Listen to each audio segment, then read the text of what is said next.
各位线上的同修，大家晚安，大家好，欢迎大家来参加读书会。今天晚上我们读书会来到了第210讲啊，也刚好是读书会满4年呐。4年前呢，因为这个新冠疫情的因缘呐，我们成立这个读书会，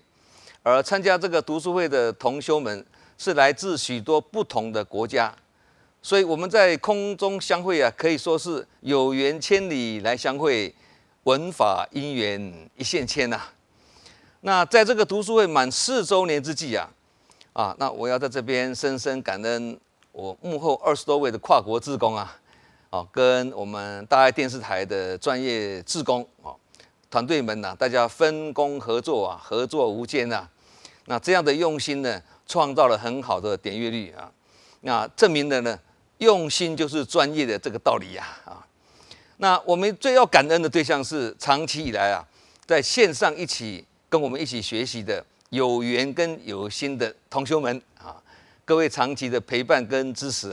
是我们读书会持续不断的力量也是对读书会的一种鞭策。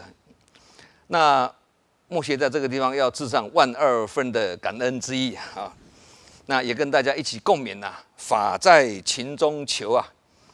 那我们也要互相鼓励百尺竿头更进一步好，我们来进入今晚的主题。今天晚上我们读书会的主题是念起不随，生而无助意思是说，念头升起来了，就不要去跟随着它也不要执着在这个念头上面人不可能没有念头生活中的烦恼跟无明总是剪不断理还乱，那压力总是无法有效的疏解那这要怎么办呢？佛法针对这样子的问题呢，提供了一个灵方妙药叫做无住身心也就是《金刚经》所讲的因无所住而生其心无所住而生其心这句话把它简短的讲了，就是无住身心生活中如果能够做到无住身心就能身处红尘而心不染尘也能身处污泥而出污泥而不染那换句话说，就是身在嘈杂的人群中而心却是在宁静的山泽里这是很美的境界能修到这样子的无住身心的功夫就能百花丛里过，片叶不沾身这就是呢随遇而安跟随缘自在的心地风光不管我们做得到或做不到了听起来都会令人心向往之那无住呢不是什么都不要住就是攀缘执着了，也就是说想到过去，那这念心呢就住在过去了；想到未来呢，那这念心呢就住在未来了。想到六尘就住尘而生心那这样就很麻烦了所以人如果心有所住那就很容易在人我是非中呢起分别跟计较了。那这个时候的心就叫做什么？妄心相反的，如果是无住身心就是心无所住那这念心呢就不会攀缘，也不会执着，而是如如不动，稳如泰山那这个就是定的境界了那一个人如果这个定境越深他远离纷乱的能力就越强就是所谓的青山本不动，白云任去来意思是说，浮云在山巅飘来飘去那青山并没有随着这个浮云的忽隐忽现或者飘来飘去呢而怎么样而产生变化青山还是如如不动那这个青山就是譬喻我们智慧的心也可以说是觉悟后的这个境界也就是可以明心见性的意思那可以见到佛性本来的清净那这种清净无染的佛性呢，本来就具有不生不灭、不垢不净、不增不减的特质简单讲就是没有妄心分别的啦所以是见而不见，不见而见啊，跟多用心的这个用而不用啊，不用而用呢，是一样的道理的。你认为他很用心，可是对他来讲没有感觉自己是在用心因为呢，凡事用心已经是他的做事习惯了所以习惯成自然的嘛那这样呢，到底有没有用心呢？说有也对了，说没有也对了就好像我们在吃饭跟走路的时候不必提醒自己要多用心但还是吃得很顺，走得很顺，不是吗？所以不论众生在生死之中如何来来去去忽而上天堂，忽而下地狱忽而在人间享乐，忽而在地狱受苦忽而折福造业忽而行善造福等等，那这些都是生死过程中的现象嘛虽然生跟死来跟去就像是浮云一样在我们生活中出现可是我们一定要知道清净无染的佛性就跟如如不动的青山一样任凭浮云飘来飘去青山始终是屹立不摇那以人来解释呢不管外境如何变化万千，我心依然如如不动这就是定的境界了也因为呢有定的功夫也才能让心保持在离境的状态也就是说不会跟善恶的境界呢捆绑在一起纠缠不已那众生在起烦恼的时候呢，就是无明的时候嘛。那这个时候呢，当然是看不到光明嘛。虽然看不到智慧，也看不到福报跟能量，但这个并不代表没有就好像青山永远在那里即使被浮云遮蔽了，这个并不表示青山不在一旦浮云消失了，青山就出现了嘛。这个道理就好像是那个一间幽暗的房间那我们看不到里面有东西，这个并不是里面没东西而是缺少灯光了。然而，只要灯光一进来就能千年暗室，一灯人明嘛。好，那依这样子的逻辑呢来讲呢，我们不能说东西出现，这房间的东西出现，而是黑暗消失的啦。同理我们也不能说青山出现而是浮云消失的啦。浮云消失，青山自然出现嘛。因为青山本来就在那里东西本来就在暗室里面他们都没有消失同样的道理我们本具的佛性也是没有消失只是被无明覆盖住而已变成明净蒙尘了。那只要把灰尘擦掉呢，清净的佛性就显现出来了这个就是那个神秀说的身是菩提树，心如明镜台，时时勤拂拭，莫使惹尘埃但是更高的境界呢，就要如六祖慧能大师所讲的菩提本无树，明镜亦非台，本来无一物，何处惹尘埃。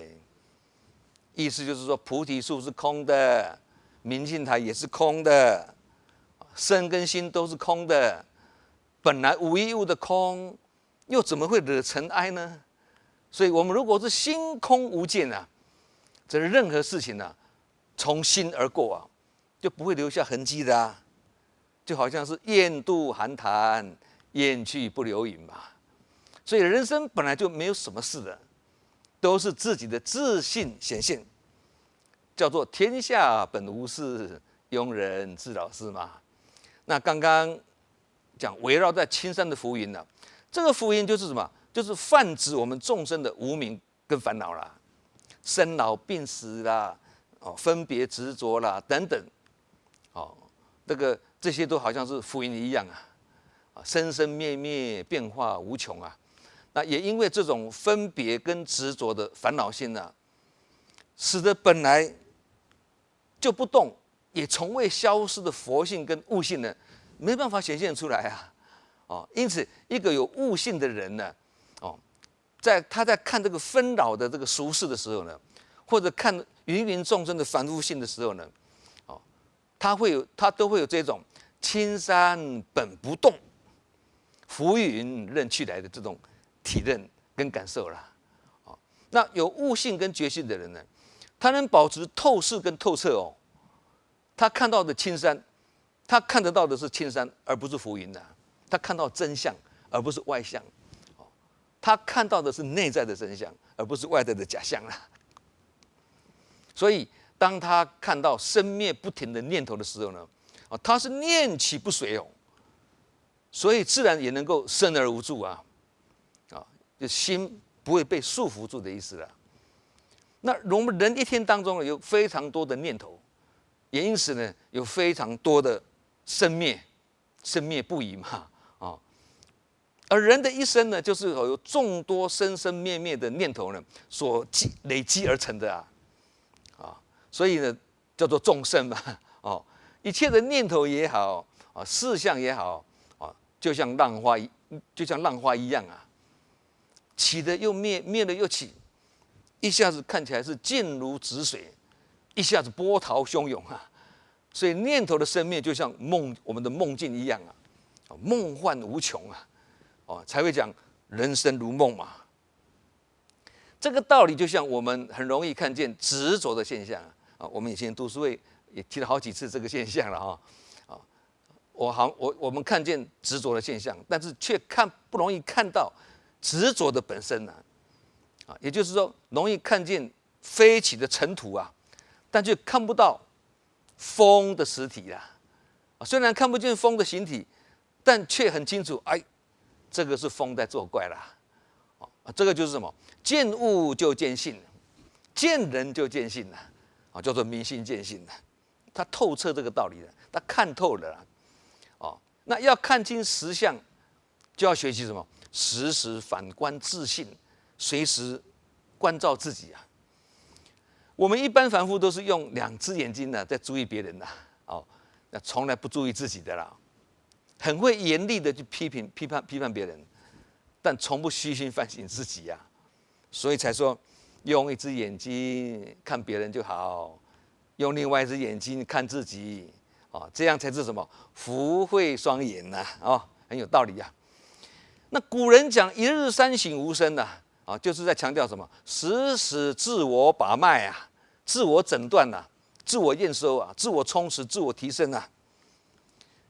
才能为下一次做好不二过错1次不会错第2次。那我们读书会有常常分享一句古德说的话叫做什么？正人用邪法，邪法也是正；邪人用正法，正法也是邪。不过要讲这句话的时候要很注意这一句话是针对已经开智慧了入佛之见的明心见性的菩萨而说的因为菩萨有佛知佛见有正知正见菩萨有般若智慧已入诸法实相如不动所以他没有分别执着因此对菩萨来讲呢，法都是佛法。那凡夫呢，刚好相反凡夫还有分别跟执着虽然有心也有缘学佛，但是呢，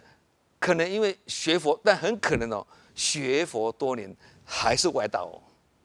这句话听起来真是令人毛骨悚然哇！我学佛这么久，我还算是外道，还不在正道里面因为的确是如此，很多人是这样子包括以前我们也是如此所以理念不正确的话呢，越精进反而越偏离正道，也就是努力在跑错方向不是吗？所以法没有正邪之分之所以会有正邪之分，那是人的心在做分别所以闻法跟用法后呢，能不能保证效果不偏差，这个是取决于用法者的什么的修养跟修为修养不到位的时候呢，很可能用法会偏差走样所以要讲这一句说，正人用邪法，邪法也是正；邪人用正法，正法也是邪。要讲这句话要很小心千万不可把这句话当作道理的根据哦。我拿这句话呢，让自己的乱用邪术邪法，而让自己呢落入邪道了。然后这个时候才借口说，我是正人用邪法，邪法也是正哦。那这个就不是这句话的本意了哦。所以用这句话很小心啊。那其实当我们在面对一切人事物的时候呢，如果都能无所住的话呢，也就是不生分别，不起执着了，那就没有所谓的欢喜啦、讨厌啦、想要啦、不要啦、排斥啦等等的这种念头啊。这个时候很自然的就会生出清净无染的智慧心啊。这个就是《金刚经》所讲的因无所住而生其心。我们一般人谈到起心动念这个4个字，大多是指不好的念头而言的你看他有起心动念了，哎呀我不好，我又起心动念了，大部分是指不好的念头而言的。其实起心动念也是很正常的人不可能没有念头啊，所以有念头也没有什么不好，所以也是要看情形的不能武断的说起心动念都不好。那一般人讲共业也是一样一般人我们讲共业哎呀这个是共业啦，都讲不好的比较多了。其实共业也有共善业跟什么跟共恶业之分所以也是要看情形来讲不能武断那佛法讲万法唯心造如果不生心，怎么去造万法呢？如果不生心，如何得妙用呢？我们讲多用心，那也是要升起一个用心的念头嘛，不是吗？然而我们要注意的是，既然已经升起一念心了，那就必须是升起一念无所住之心要生心，就要生这种心才可以的如果不是这样而是升起执着跟分别的妄心那这个就很要命的，很麻烦升起一念无所住之心跟无所住而生其心，这2句话其实意思是一样的用词都非常的美我们可以把它拿来当座右铭我们一般人可以说每天都是生活在妄念里面叫做妄念纷飞啦，杂念纷飞啦，不是吗？一下念这个一下念那一个那净土中呢，他教人念佛，主要就是用正念来对治妄念那禅宗教人禅定是教人要时时心离静，心不乱这个就是要用正定来对治妄想那菩萨道教人走入人群，透过人跟事的磨练来学习动中修静，乱中生定。那这个也是强调以正破邪去妄归真去掉妄心，回归真心的意思啦虽然法门不同了但是殊途同归啦都是强调只要心中有佛，心中有法，自然就能念念在正道，念念在中道那心如果都是在正念，那根本就不必怕妄念我们心中如果常常是有正念的就不怕有什么妄念起来因为你强它就弱你弱它就强这个告诉我们一个道理不必去压制恶念或者是妄念，不必压制它，也不必理会它，只要加强自己的正念，就是对治之道了啦。所以不怕恶念起，只怕正觉迟。这句话大家都知道吗？一听就懂就是这个道理所以如果没有妄念，那又何必正念呢？同理没有坏人，那何必要有警察呢？警察就是要抓坏人要抓犯规跟犯法的人的，不是吗？对，因此我们如果可以修到无念或一念不生那还有什么正念跟妄念的分别呢？非真心非妄心就这意思嘛。因此无念跟一念不生的境界是很高的不过我们要注意一点我们佛家讲无念或者一念不生这个不是叫你去压制念头，或一个念头都没有，不是这个意思哦，而是指什么？我们今天的主题，念起不随，生而无助啊。意思是说，还是会有念头起来的，但不怕，我们不会执着在这个念头上面的，啊，那更不会被这个念头牵着鼻子走啊，是这个意思的啊。那对境无心或处事无心，也是升起一念心哦。然而，刚刚讲嘛，是生而无助啦，升起一念无所住之心的意思啦。他不会执着在这个念头上面。啊，这个才是无念啊，跟一念不生的真正的意思啊。所以无念啊，就无念就是不执着啊。那一个人要不执着呢，啊，不要固执呢，啊，才有进步的空间的啊。我们常常讲嘛，法无定法，法本无法，不是吗？啊，不执着有，也不执着没有，啊，不执着福，也不执着那个祸，啊，福祸相连，不是吗？那碰到顺境也不贪恋，啊，碰到逆境呢也不哀怨，啊，所以无念不是没有念头，这个无是指什么？无限啊、无量啊、无边啊、无穷尽的意思啦，啊，无念也不是什么都不念，是所谓不念而念，念而不念，这个时候啊，一个人呢，如果常保持这个无念呐，啊，对念头的不执着了。才能真正拥有宽广的世界的啊！学佛的目标就是去我执，灭我相嘛，啊，就是这个意思啊。那这个跟以前我们讲的这个无欲则刚的无欲呢是一样的道理哦，不能解释为说啊，人只要没有欲望啊，就会很刚强啊，这样解释没有人听得懂啊，因为人也不可能没有欲望嘛，我们以前讲过嘛，对不对？但是，一旦欲望的念头升起来了，我们就要什么？念起不随，生而无助啊！也就是不执着这个不执着在这个欲念上面的，这个念头上面的欲望的念头叫做欲念嘛，哦，这才是无欲则刚的正确解释啊。那为什么有些人呢，能生出对境无心，跟处事无心？或者笃静不动的那种心呢，而有些人却生不出来这种心。关键在哪里啊？这种起心动念的能量是来自哪里呢？就是佛性跟自信，就来自佛性跟自信了。恶念、杂念、妄念一旦念起，但只要觉性、佛性、自信能够及时感到、及时出来了。这个时候就能生出无所住之心了，也就是呢，佛性显现出来了，自信显现出来了。举个例子讲，大家更清楚了啊，就好像碰到抢匪要抢我们呐，只要警察及时出现，我们就会有惊无险的。如果没有警察出现啊，也没有旁边的路人的见义勇为来解救我们呐，那后果就不堪设想了，不是吗？那道理也是一样啊。如果在念头纷飞的时候呢，生不出无所住之心呐，甚至呢生出虚妄分别执着的心呐，那就代表佛性跟自信呢被无明障碍住了，那佛性跟自信其实是还在了，只是被那些无明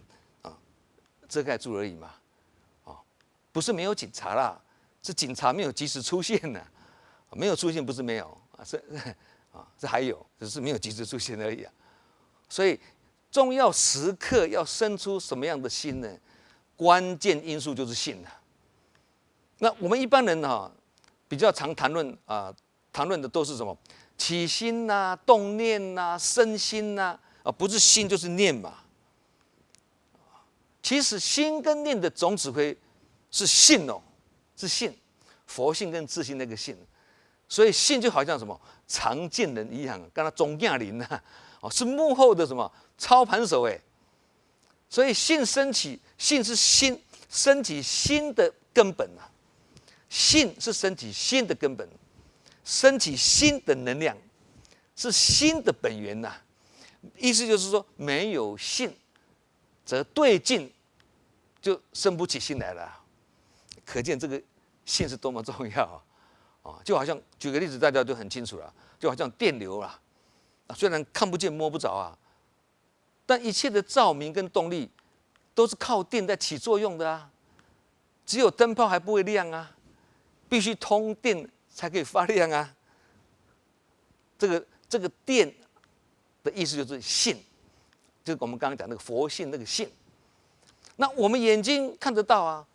不是只靠眼珠跟眼根呢。我们之所以能够有起这个视觉的作用也是因为什么？性的关系同理人往生了嘛，眼睛还在但是却看不到啦。即使他死不瞑目，眼睛张开，他也是看不到东西的为什么？因为性已经不起作用了没有性了，所以没有性就起不了那个性所以这样子解释，大家可能就容易听得懂了那其他如什么？耳能闻，鼻能嗅，舌能尝，身能触，意能思等等呢，都是靠性的作用所以我们身体的器官，包括我们包括心跟脑都叫做用就是功能跟功用的意思那它能够发挥作用，那是性才是主体才是体，身体的体理体跟源头的意思那要明心见性，就要理事相通理事相应里面这个理就是性，理事相通，那个事就是心。那理跟事要搭配就代表性跟心也要搭配。所以心是因为性升起来了，才派上用场的。做事要多用心说话要多用心这个多用心也是要让性先升起来才会有心可用否则你心死了或死心了，那怎么去多用心呢？意思是说，如果亲近的佛性跟本性或自信的升不起来，被无明覆盖住了，好像刚刚讲的那个青山被那个乌云挡住了嘛，那有心也没用了，因为没有性有心无性就无法用心那有眼无性就会怎么样？视而不见那有耳无性，就会听而不闻那其他人体器官都是一样的道理，都属于功能跟功用而产生这个功能跟功用的源头就是性器官是功能嘛，是事相，佛性跟本性是性，是理体，是本源如果以实际的法门来解释，就是这样子，也是道道相通了就是宗门是功能跟事相，实际宗门是功能跟事相，净思法脉是理体跟本源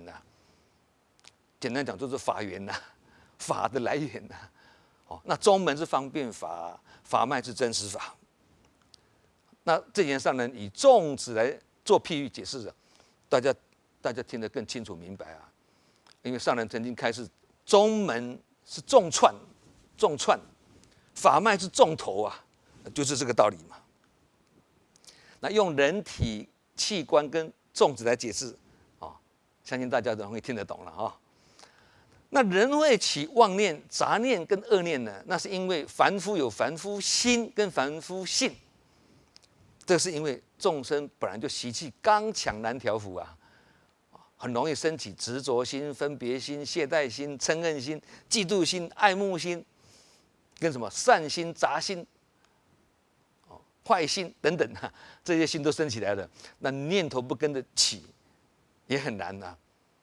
所以也会跟着起妄念杂念恶念贪念欲念等等造成异动的心，好像脱缰的野马，很难驯服。不但如此，还万马奔腾，到处乱窜那可想而知，这种场面一定是非常的混乱的。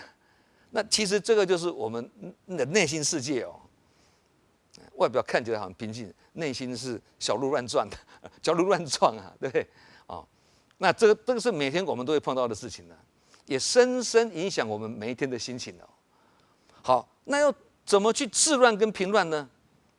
啊，既然讲万法唯心造，一切都是这个不受掌控的心在作怪啊，那就要擒贼先擒王啊，从心下手啊，打蛇打七寸，让正法跟正念入心。闻正法，就好像只要电脑有防毒软件啊，跟防火墙啊，这即使有病毒我们也不怕啊，因为有防火墙挡住啊，有防毒软件会去对付它。同样的道理啊，即使恶念跟杂念升起来了，我们也不必担心啊，因为正法跟正念会去对付它。八正道不是有8个正吗？对，他们会去对付它，也不会让我们被他牵着鼻子走啊。我们要怕的是什么？不是念起，而是觉迟啊，也就是救兵来的太晚了啦。所以才说不怕念起，只怕觉迟嘛，对不对？那正信啊、正念啊等等，这个八正道的大军及时赶到的话，我们就透懂了啦，安全的啦，对不对？相反的，我们即将陷入困境之际，如果援军这个八正道的援军呢迟迟不到啊，我们只能以微薄的力量呢去孤军奋斗啊。那这种情况。这个彼此交战到最后，我们很可能会弹尽援绝啊，又缺乏援兵啊，很容易就被敌军的歼灭阵亡了，这样代志就大条了，大事就不妙了啦。其实这样子的状况，就是我们现在很多人的心境写照了，对不对？我们今晚讲的这个主题，念起不随，生而无助呢，内容虽然有一点深啊，但我们用了很多譬喻来辅助解释啊，同时我们今晚的讲话速度，我也感觉有点放慢一点哈，所以只要大家能够静静的去多听它几遍呢，还是会很容易懂的啦。念起不随，生而无助，这种心地功夫的养成呢，对我们每天的日常生活是非常重要哦。我们生活要兵荒马乱呢，还是心清安详呢？这个念起不随，生而无助，这个学分呢，修得好不好呢，是息息相关的。要学习，学然后知不足。为什么会不足？因为生活中的磨练跟考验，无时无刻不在对我们挑战啊。我们也经常被这些围困啊，而穷于应付啊。甚至身心俱疲，苦不堪言呐。所以才说人生逆境一波波，一波过完又一波，磨练考验特别多啊！你知我知，不必说，道业继续走上坡啊，走上坡。好，我们今晚读书会念起不随，生而无助就分享到这里祝福大家法喜充满，福慧双修。我们下周同一时间再见。